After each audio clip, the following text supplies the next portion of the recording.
Well, that goes back a long while. It's kind of surprising, actually. I first heard about charitable venture platforms in 2008 through the Dance Umbrella of Ontario and Christine Monahan. I believe it was then, might have been a little bit before then, but it was around that time. Christine was doing some research for the Dance Umbrella of Ontario, and I learned through her work about the first time I'd heard about Tides Canada Initiative Society, which is Canada's only national charitable venture platform that's public and accepted as a platform by the Canada Revenue Agency, at least as far as I know, and certainly was the only one that I knew of at that time. They're in the social and environmental sectors, and they've started doing a little bit of cultural work. Some of their projects have been based in arts and culture around social change. But anyway, back in 2008, that's when I first heard about it, and I've been thinking about it ever since. But it's very complicated and kind of scared me as a topic to actually try to address. But I decided to go all in 2014, end of the year, around 2014, and publicly launched Arts Pond as an idea in the winter of 2015.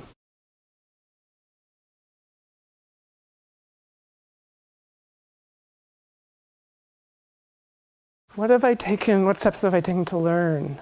Well, almost every step I take is brand new territory for me anyway. But the steps that I started out, a bit blindly actually, when I first started out was put out a sort of a landing page of a website describing the idea that we want to become a charitable venture platform across Canada in all disciplines, or at least advocate for a platform like that, because there is so much need in the sector. And then blindly or naively submitted a 156-page provisional draft charity status application to the Canada Revenue Agency. That basically it was an excuse for me to summarize all of my thinking about Arts Pond and where we wanted to go, how it might work both artistically and legally, how we were going to structure things. And with the Canada Revenue Agency, it's very possible, and it's free, it's low cost, no cost. It's possible to submit what's called a provisional charity status application. So there's no legal liability around the results if they say yes or no. There's no ramifications. It's an opportunity for you to send what you're thinking about in terms of charitable venture platforms and get the CRA, the Canada Revenue Agency, to give you feedback on any concerns that they have around your charitable status application. And if you went forward with a formal application, what, if any, concerns there might be. So I submitted that in, thinking timeline in the summer of 2015, and heard back in December with a 10-page letter that was essentially no, no, no, no, no and maybe, and no and no. And there were some pretty major concerns, mostly around undue sharing of charitable benefits to what they consider as independent artists, undue private benefit being construed to those that shouldn't be getting it. There are two major concerns and requirements for charitable status. The first is having high artistic quality, and the second is high public impact. And there's certain types of activities that are eligible: arts education, arts creation and performance. Those kinds of things are all possible. So we set up a number of different structures to evaluate, before accepting any project into the platform, to evaluate whether they had that high artistic quality and high public impact. And in order to ensure that every project that was welcomed into Arts Pond and that we took direction and control over which is another requirement for charitable status. So you have to demonstrate sufficient direction and control over every project, every activity that you undertake to ensure that they're charitable and that there isn't what they call undue private benefit, that the priority is public benefit in the sector. The community is benefiting from the artistic activity, not the artists. And their assessment of our platform was there was undue private benefit being construed onto independent artists and not enough onto the public. And that's kind of fundamental for the reason why we're becoming a charitable venture platform is to allow artists that don't have the capacity to create their own charity and manage their own charity, but are doing charitable activity, like their activity that is eligible for charitable status. They just don't have the capacity to become a part of our platform. And if that is considered to be undue private benefit and not of the public, not of public benefit, then there isn't a lot that we can do to argue that, if that's the primary end of story interpretation of what we're doing. After that, so between submitting our charitable provisional application in the summer 2015 and the results in December of 2015, there was a proposed consortia of funders that got together to try to launch a 3-year pilot project for one platform to try to become a charitable venture platform, to explore all the legal issues, all the operational management issues, governance, artistic vision, mandate, concerns with the Canada Revenue Agency, et cetera, and then share their learnings with the rest of the sector to allow other platforms to benefit from their learnings. Unfortunately, that pilot project didn't go ahead despite more than 40 organizations just in Toronto being interested, because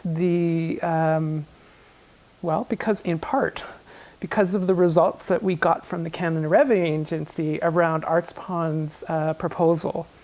And there were some other extenuating circumstances. But that pilot project hasn't gone ahead, certainly not yet.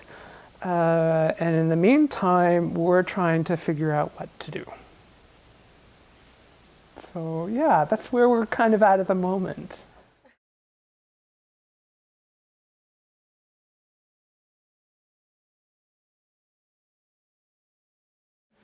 I think the benefits are fundamental to artists becoming viable in this new world that we all live in the future. There are already too many arts organizations that are incorporated and have charitable status in the sector. I don't think there are enough artists being supported to produce and share their work. I think there's tons of room for more artists in the community. But this traditional model of becoming a not-for-profit, getting charitable status in order to increase your access to to funding other than public funding, because as we may know, about less than 2% of professional artists in Canada actually get access and funded by the public funders in Canada. So there's that's 98% of artists don't get access to public funding. How can you be viable as an artist for a lifelong career without a complement of both public, private, and earned revenue? It's actually impossible right now. The way we have structured the arts industry is it's almost impossible to become a viable lifelong artist without all of those sources of funding. So if you're going to have any chance at all and you don't have access to public funding, you need to be able to increase your earned and your private sector revenue. And this is the idea of a charitable venture platform, is you become an associate artist of the platform that has charitable status, and by having that status, The platform can apply on your behalf and help you deliver your projects with the support of foundations, individuals that you wouldn't be able to have access to, or certainly wouldn't be able to give charitable tax receipts to be able to encourage increased donations year after year.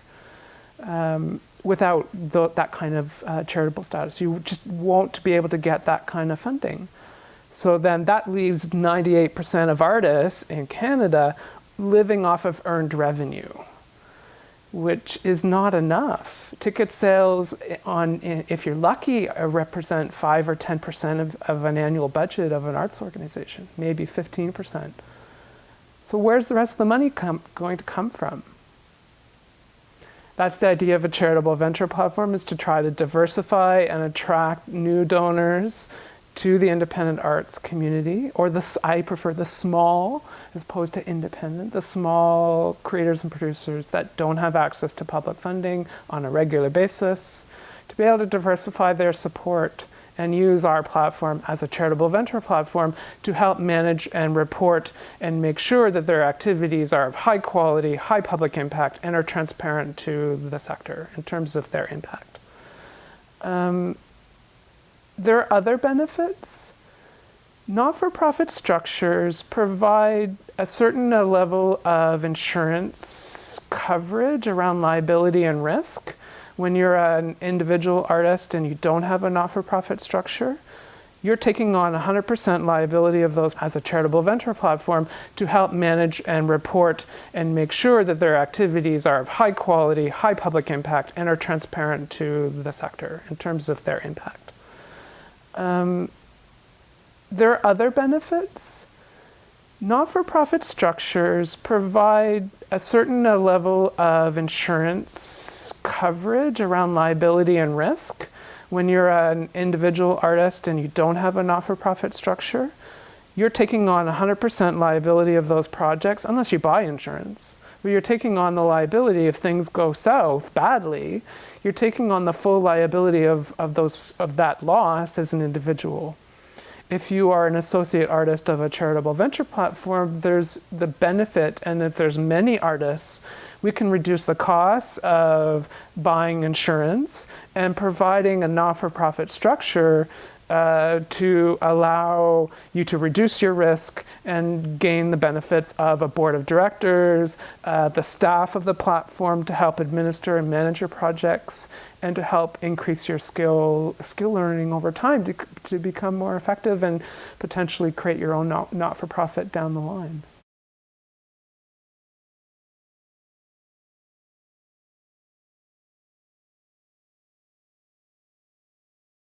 Oh, there's so many challenges. My goodness. I think the biggest one is around scope, scale, and community perception of what the heck the platform is and how it works and what it's trying to do. So let me touch each of those individually. Scope. So that's both what kinds of artists is the platform going to support? Is it emerging artists only? Is it established artists only? Is it mid-career? Is it a mixture of all of those things? Is it one discipline? Is it only the dance, for example? Or is it musical theater? Is it emerging musical theater artists? Is it emerging and mid-career dance and theater artists? Is it visual arts, media arts, merging and established? Like there's so many, and then you started getting into culture, cultural heritage. Is it Indigenous artists? Is it New Canadians? Is it LGBTQ artists and creators?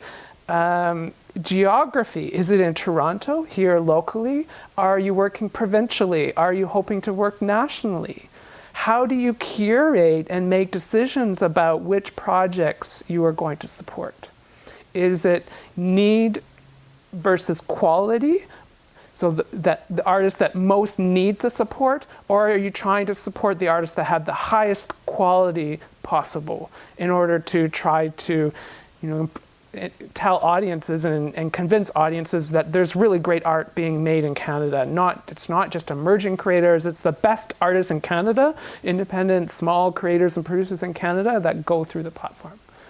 How do you balance those needs? Are you trying to service all of those, or are you only going to service a segment? And how do you make that choice, and how do you communicate those kinds of choices to artists and to the public so that they can understand what you're trying to do and what is your artistic vision as an organization?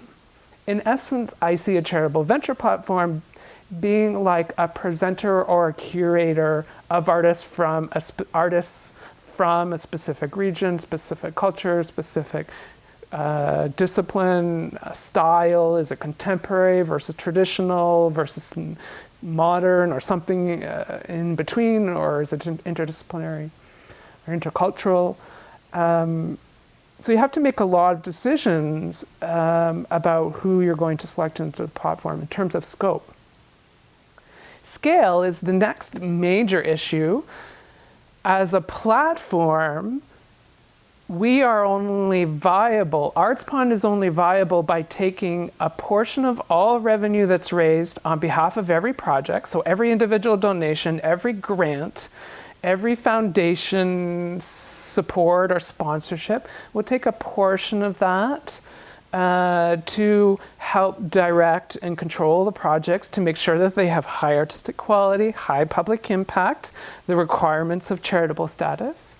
And to help support and make sure that every project we take on is a success. So helping with the artistic mentorship of the artists, if that's what they require, or the administrative day-to-day management and support and mentorship, if that's what they require. Now, what is that fee? That's a huge question. So we take, is it 10% of all revenue raised? That's what some platforms do in the sector. That seems like really high to me, because the average budget on the administration side, certainly in the performing arts, as a producer, I try to keep the administration budget, and this is for everything, your marketing, your fundraising, and general administration, certainly under 14%, and not higher ideally than 17%. And if you can keep just the administration side, not the marketing and fundraising, but just the administration around 7 or 6%, I think that's a really good thing. Now, if the platform is taking 10% just to demonstrate sufficient direction and control that the projects are of high artistic quality and high public impact, there isn't actually any money left to manage the day-to-day and produce those works that the projects are going to, that the artists are going to be undertaking. There's not enough money left. So I can't in good conscience imagine creating a platform that charges that much money as an administration services fee. So I'm hoping to get it down to 3%, 5%, 7%, certainly a lot less than 10%. Now, when you start looking at, for scope of project, is it a $5,000 budget? Is it $25,000? Is it $50,000 or $100,000 as the minimum entry level for a project to become an associate of the platform? Other platforms in Canada, not in the arts, but in other industries, a minimum cap is, say, $100,000. The average independent arts project budget, might be $20,000. So if we're going to take between 3 and 7% of $20,000 in order to be viable as a platform, ensure that we're meeting our requirements for charitable status and offer the kinds of support that every single project requires, my numbering suggests we need about 200 projects per year, which is a crazy number. I don't manage as a producer more than 5 or 10 projects at any given time during the year, and to have 200 simultaneously culminating every single year, that's a big undertaking. So that's a really big challenge, and I don't think the solution to that is a very robust information system that supports collaboration and sharing of information on a project management level, but also has very robust impact analysis and evaluation tools to click a button and generate an overview of the activities that were undertaken and the impacts that were made, both for the artists creatively and in the public, in terms of changing perceptions and awareness of the importance of the arts. With a click of a button, to be able to generate an overview of every single 200 projects of what happened and what the impacts were and what the learnings were and where the challenges were. You can't do that using Excel. You need an information system, and a very strong and robust one.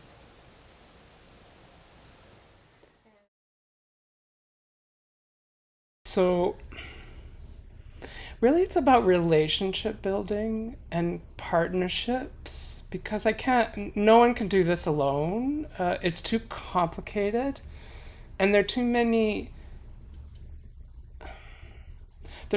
potential benefits, but also the stakes are way too high for any single platform to try to do this on their own. Because whoever is first out of the gate, successfully or not successfully, is going to have fundamental impacts on the entire industry for generations.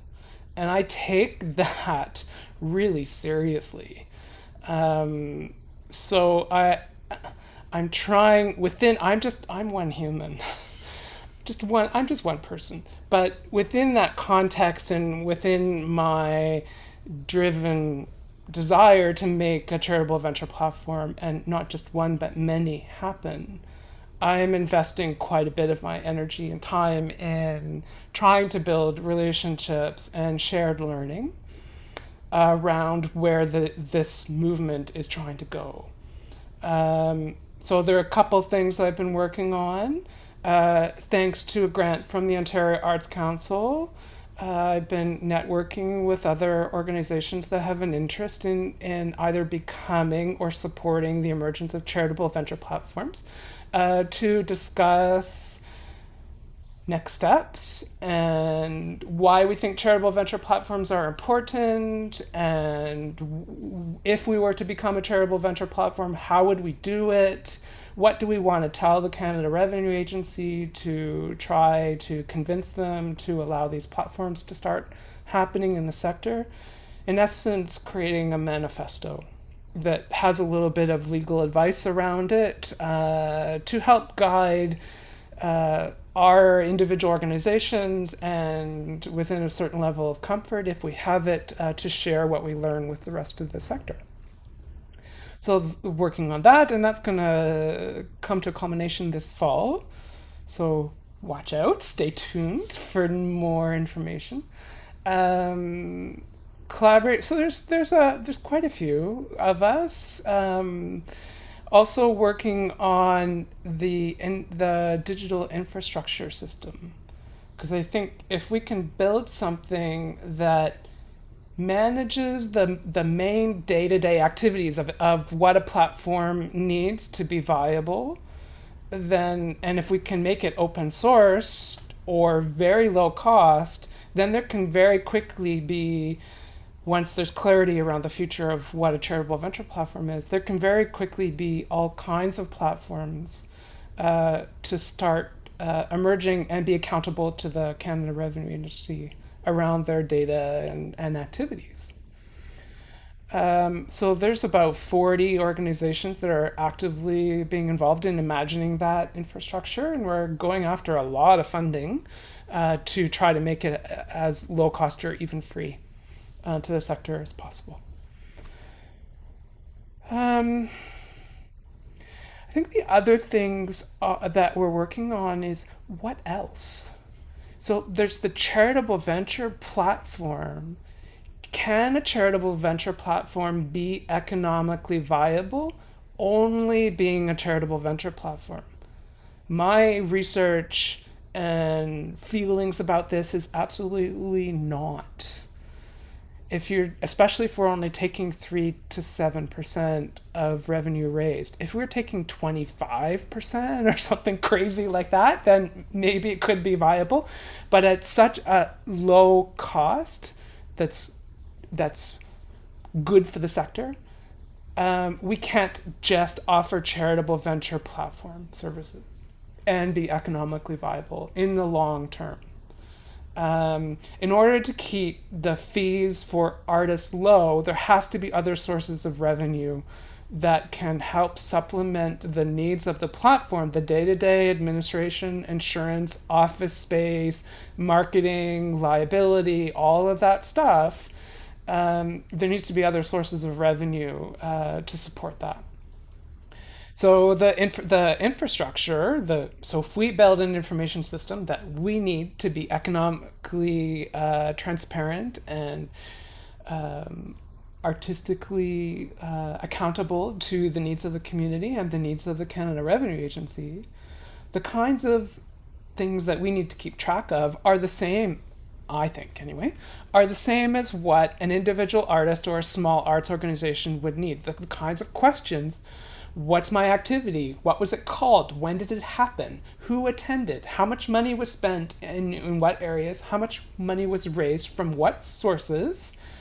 And how was that money spent and allocated to the activities of the platform or activities of the artist? The needs are very, very similar.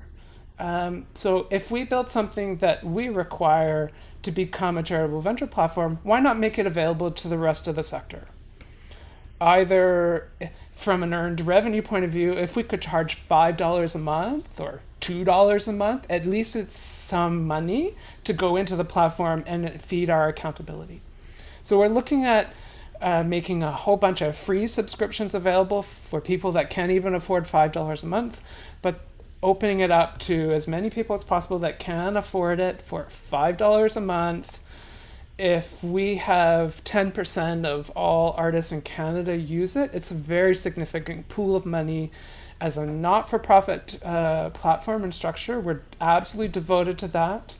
As a not-for-profit platform, any revenue or surplus revenue that's generated by offering a $5 subscription rate for an arts management impact reporting platform that everybody needs, we'll invest all that revenue back into the art sector, either commissioning new work, creating new tools, expanding the infrastructure that we're building, providing more free subscriptions, or allowing more artists, inviting more artists into the platform and paying them, commissioning them to create work through the platform.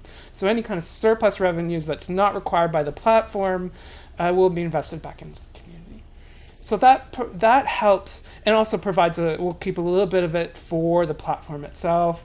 That'll help give us a little bit of extra money to manage our day-to-day and not have to ask individual artists to pony up larger amounts of their very limited cash flow to keep us going. And there's a whole bunch of other kinds of things that we're looking at doing, and corporate sponsorships and so on. Once you invite 200 projects into a platform called ArtsPond, and legally, in order for this to work, all 200 projects would have to say ArtsPond presents their name of their project in association with, if they're a not-for-profit. If we have 200 projects per year, in essence, we would become Canada's largest festival, because there'd be 5 or more projects culminating every week, all year long. And there are no festivals that currently manage that kind of scope. So there is the potential to be able to attract some very high profile, high amount sponsorships for branding of such a large scope. And all of that money would be fed into the artists. We'd take only the 5 or 10% that's required to keep our platform running, and then all the rest of the sponsorship dollars would go in to support the projects and support the artists that we're liable to. So there is the potential. We're not trying to steal from artists at all. If we can pool artists, their potential, their community, their creativity, if we can pool those resources and capacity and potential together, I think there is the potential to maximize the kind of money that we're not able to access individually. And that becomes more of a shared platform than a charitable venture platform. But I think infrastructure development and then shared platform services and support are the kinds of things that we're looking at. Some of them may actually be incorporated under an entirely different platform that isn't charitable, that is a not-for-profit, because some of the things that I'm talking about aren't necessarily charitable or deemed charitable, and we would not be able to undertake them under the auspices of Arts Pond Étendard d'Art as a charitable organization. But we could have sister organizations that don't have charitable status that feed all their surplus revenues as donations to Arts Pond, or even not donations, as sponsorships or as partnership agreements, and that allows us to support our activities.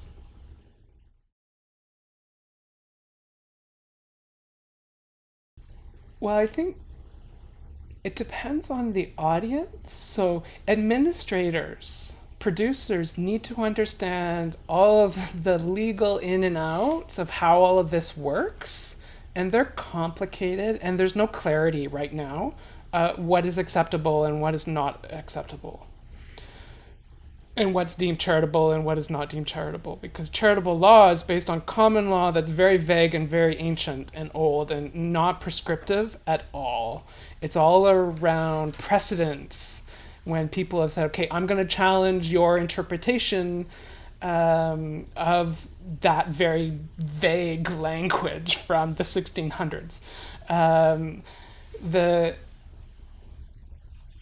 The only progression is when people challenge, and you can fail, of course, but sometimes there is progression.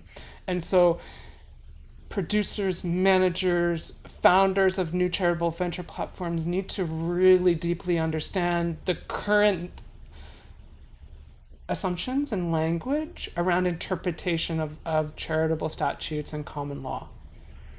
And I'm not an expert in that field at all, so we need lots of lawyers to come in that are passionate about these kinds of things to come in and help.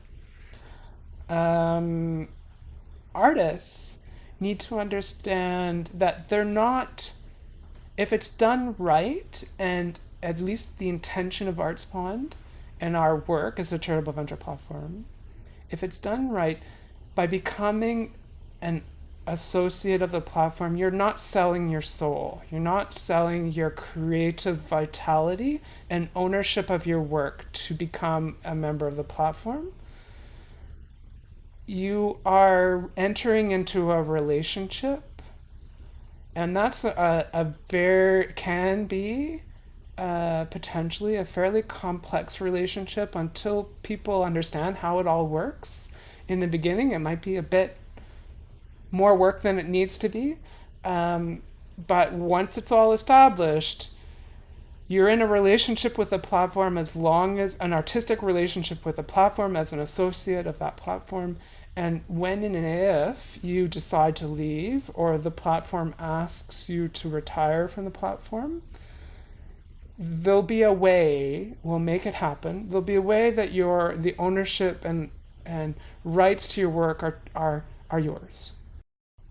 And then in terms of audience, I would say that there's so much need for understanding of how it actually all works. So if I make a donation, or I want to support an individual artist or organization that I've been a fan of for many years and is now an associate of a platform like Arts Pond, I want to make a donation and receive a charitable tax receipt. But I'm not making a donation to that artist or that organization. I'm making a donation to Arts Pond or a charitable venture platform. How does that work? How do I trust the platform that the vast majority of my donation goes to that artist's work and their activities in the public?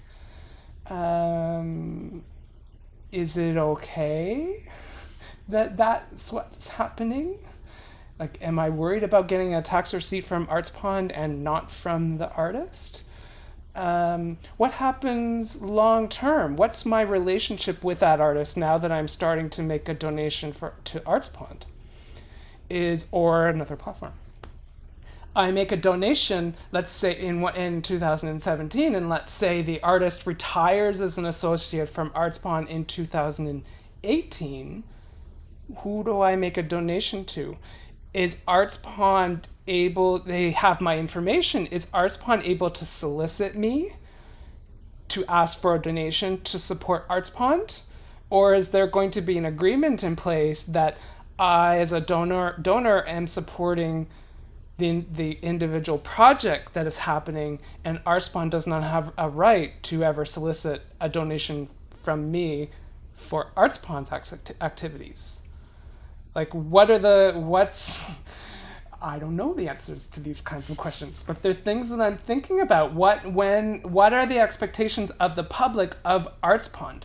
Is it an arts services organization that is supporting in terms of how the public perceives us? Are we an arts services organization that is supporting the efficiency and effectiveness of small creators and producers in the community?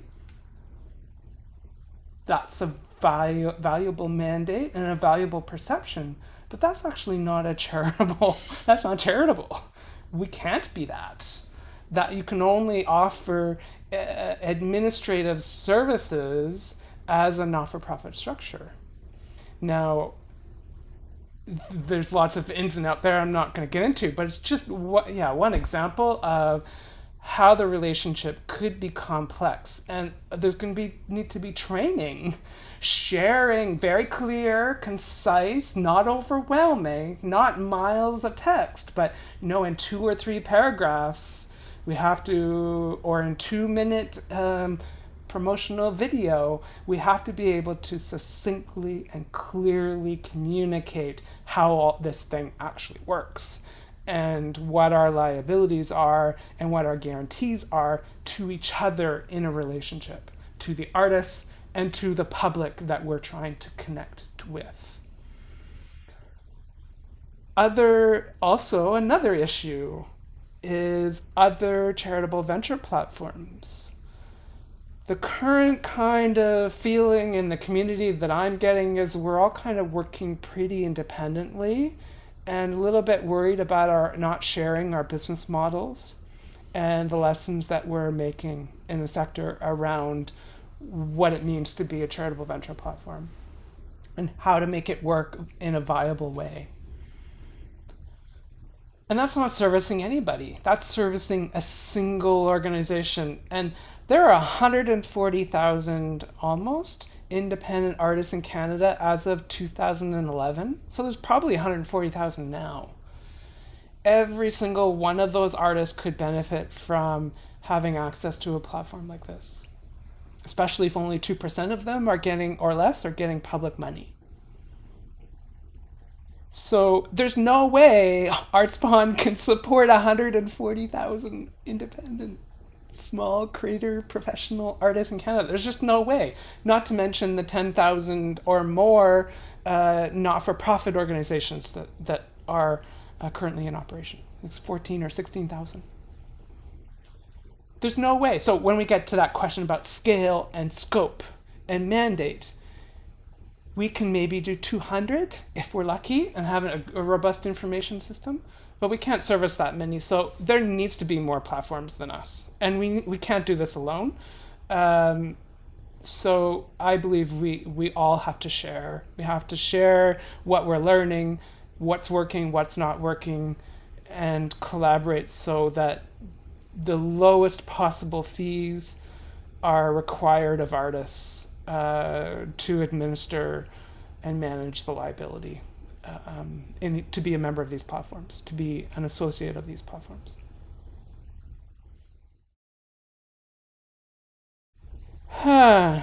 So, as I mentioned near the top, I received a project grant from the Ontario Arts Council to create something called the Arts Working Group.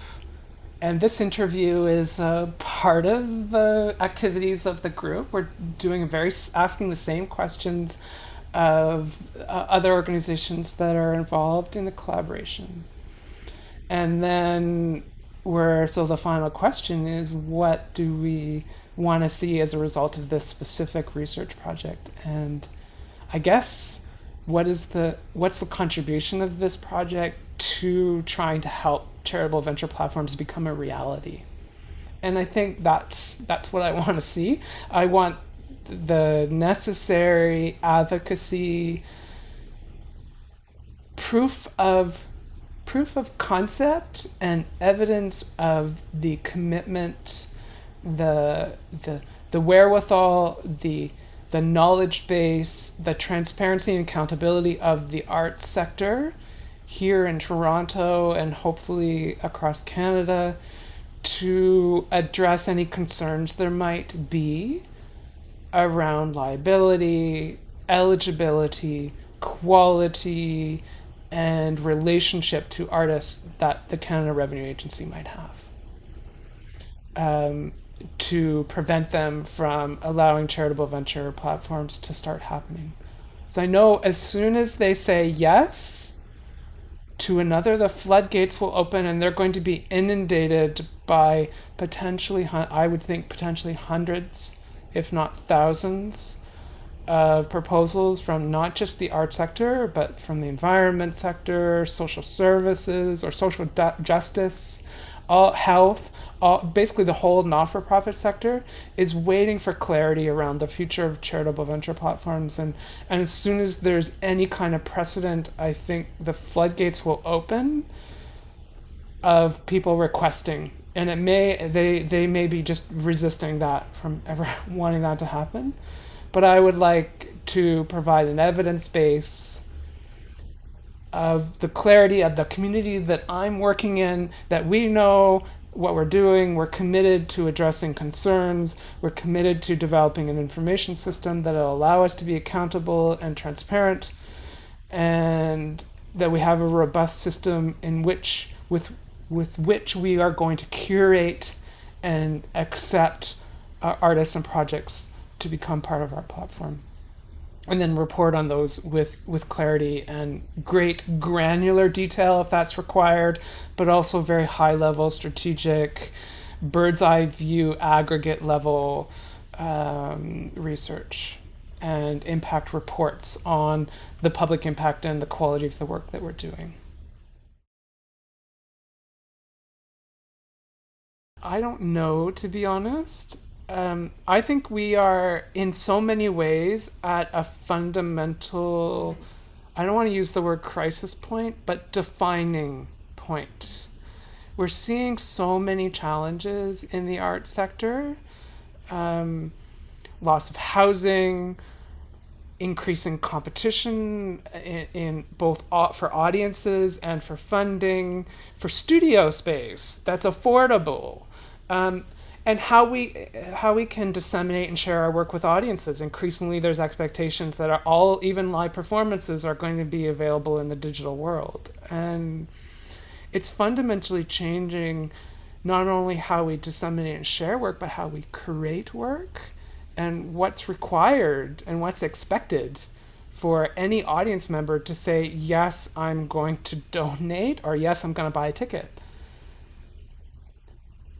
And so there's so much fundamental change happening that this is really only charitable venture platforms are such a small part. I personally think we're 25 years away before the Canada Revenue Agency will actually say yes. I think I'm advocating for something I'm not going to see in my professional lifetime. Actually, to scale out, there may be some exceptions where people can kind of get under the radar and get accepted and operate on a smaller scale, but to openly say we are a charitable venture platform, we support associate artists, I think that's 25 years away, a generation basically. I think there's too much need for policy change and too much need for cultural change around not-for-profit versus for-profit versus social enterprise versus collective, collaborative community effort in terms of how we structure our business activities. And we're seeing this happen in business as well. There, like with organizations and services in the gig economy, with Uber and so on. How we do business is fundamentally changing everywhere, and the arts are really only one part of all of that. So I guess, and what ArtsPond is trying to do, I guess, in the event that charitable venture platforms never happen, is all these other things that I mentioned near the top that are in addition to becoming a charitable venture platform. So we're focusing a lot of our time right now on developing the infrastructure or creating a foundation of support to be able to create that digital infrastructure. We're working very hard on starting what's called a collective impact initiative to try to address the drivers and ripple effects of gentrification here in Toronto and across Ontario, with the hope that in 5 or 10 years we may actually have an impact on policy around social housing and around cultural placemaking in the building and the financial public support of venues, both old, established, and new, because there's so many that need renovations and there's so much need for new venue space. We try to have a positive impact on policy and collaborations in the community so that artists can have not only more sustainable studio space, but also housing. So we're working on that.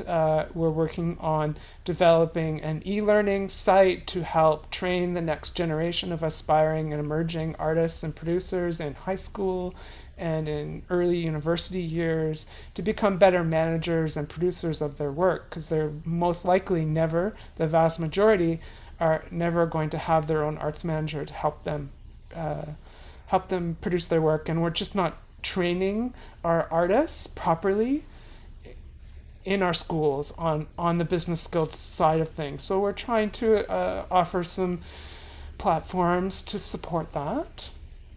And hopefully all of those things and a number of other things that we're working on will provide a revenue stream for us as a platform, as a change maker in the community, will provide enough revenue to allow us to keep going until we can launch a charitable venture platform publicly with the endorsement of the government.